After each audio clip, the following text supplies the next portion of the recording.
Hello, welcome to another behind the scenes look at groups, and maybe I will include VCAs for next week's Logic Pro tip. So I just thought I'd bring up this Dramedy cue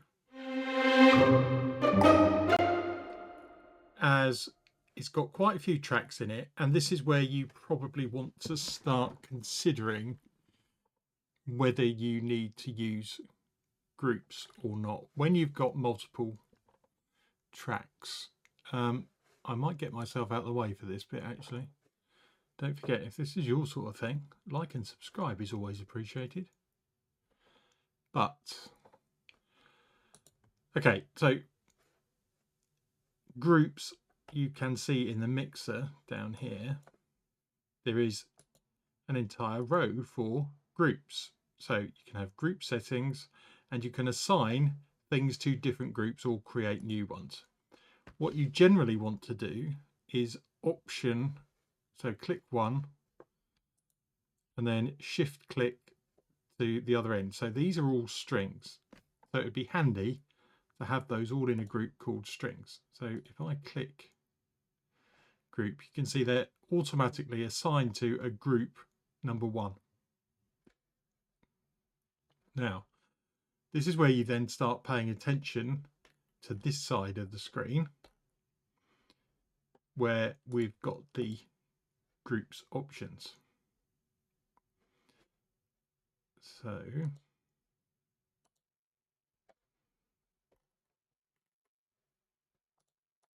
groups, it says there are 7 members, so we can give this a name now. He says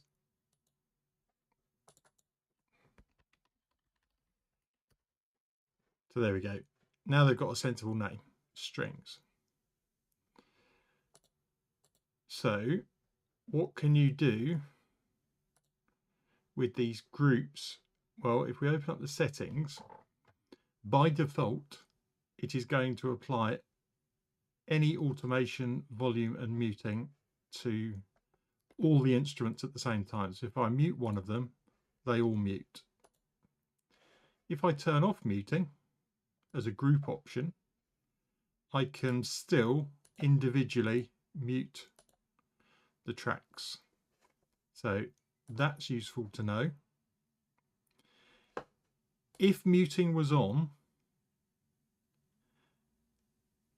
and I didn't want to go into this settings area, what you could do is disable groups and then do an individual one. Re-enable it and they sync up again together. Now let's have another group.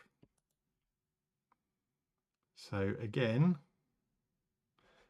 a quick way to do this is to click group 2, which is telling me it's going to be new. Go up here. Let's keep that short as perk, shall we? Probably makes sense. And so on. Now, you can, if you want to, add them to multiple groups. So if, for example, I wanted the tuba and the cello and the bass maybe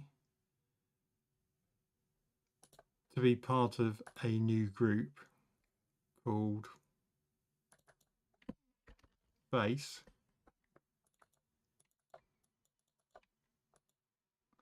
I've opened up automation now.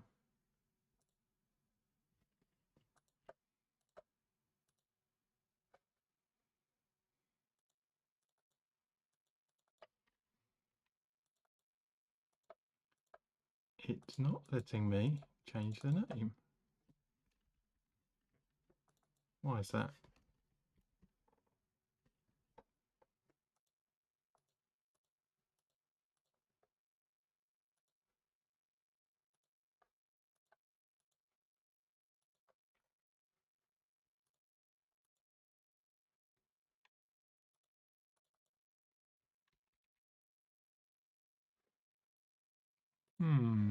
Okay, well, there's something to work out.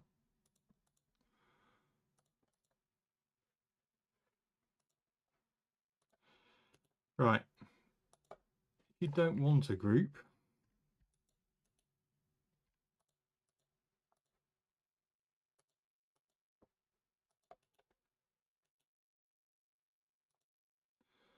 You should be able to control click.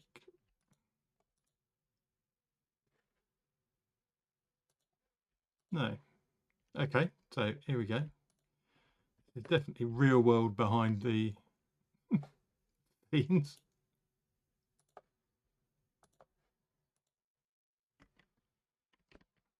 Let me see if I can do a step back.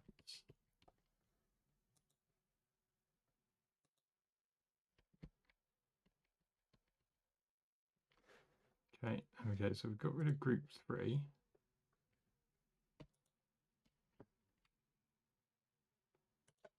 Just out of interest, let's create an actual group there.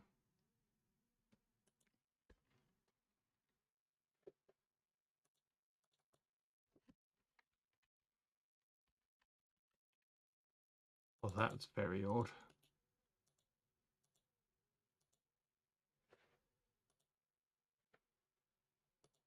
Because I can have group 3 and enable and disable, but for some reason can't change the name. Let's worry about that later.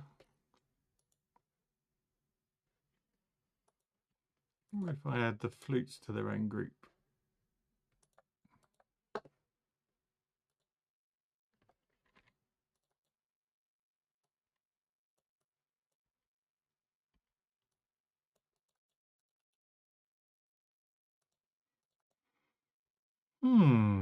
Well, there you go. There's another mystery to be solved. But anyway, back to, let's go back to just strings and percussion. So you've got your different groups and each of them has different settings which you can control, turn on and off. The other thing that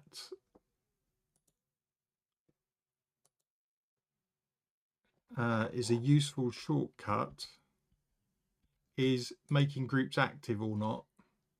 So at the moment, none of them are active. And they slowly become highlighted. So that's gone slightly yellow and then grey.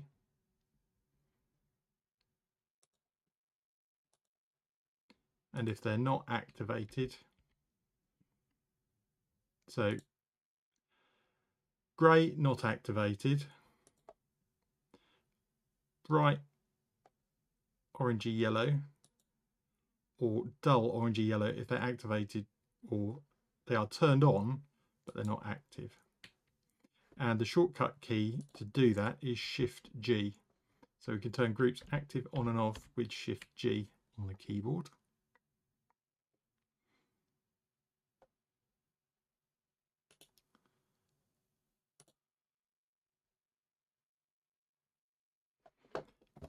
Now,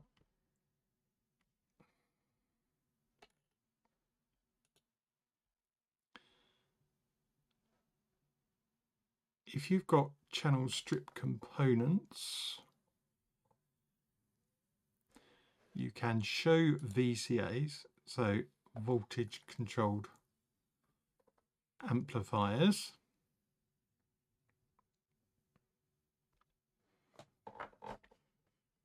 And if I added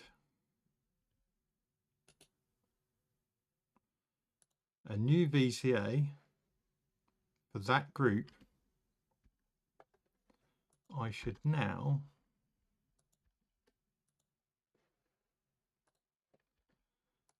maybe it's because I had them all muted. Didn't like it.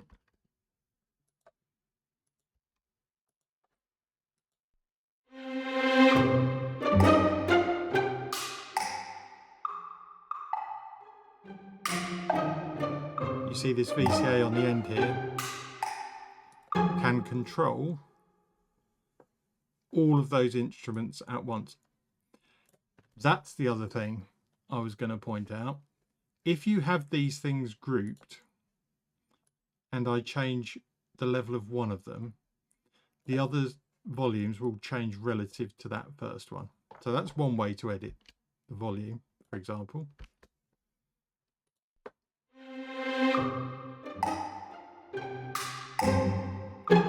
And that's good because once you've mixed the sound the way you want it, these are now going to change relative, which is similar to what you can do with the VCA.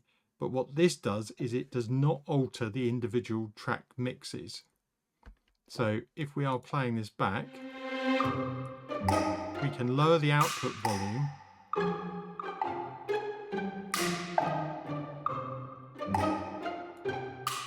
and adjust individual track volumes. That's the other catch about these settings. So volume is always turned on. If I turn off volume automation for the group of strings, what I've now got is control over the overall level on the VCA, but I'm still able to adjust individual instruments. If I want to bring out V1 pit or drop it back, I can still do that. So that's a useful option when you are playing with the different volumes, if that's what you need. If you are only ever going to be using them simultaneously and you think that's fine for what you're doing, then obviously you leave that on and you don't need really a VCA as well. That'd be a bit of overkill. But if you still want the individual sort of mixing control of a group, but still the ability to alter the overall level, then don't forget about VCAs. What I'm going to do is condense that all down into a quick tip for next Tuesday and try and work out why on earth the editing, the name has stopped working. And curiously, at the same time, I can't now click space on my keyboard to start playback. So I've done something very odd to Logic there. I suppose those are the pitfalls of doing this live and having a bit of experiment, but there you go. It's behind the scenes stuff. So hope you found that interesting. Like and subscribe, always appreciated. I'll see you in whatever the next video is, but hopefully I'll see you in a much quicker and more concise Logic Pro quick tip next week. Okay, bye for now.